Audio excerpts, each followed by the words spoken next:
Einstein said, if you can't explain it simply, you don't understand it well enough. When I started teaching 20 years ago, I was terrible at this. Students would start to struggle, and I'd be thinking, it's just a paradiddle. Come on.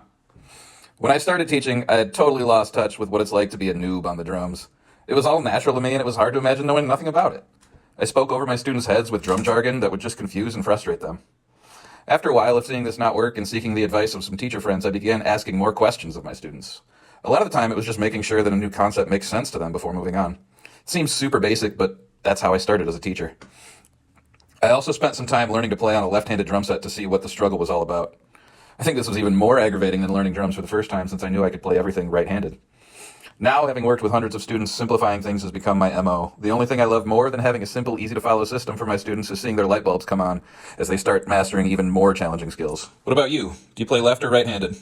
Have you ever tried playing the other way? Let me know in the comments.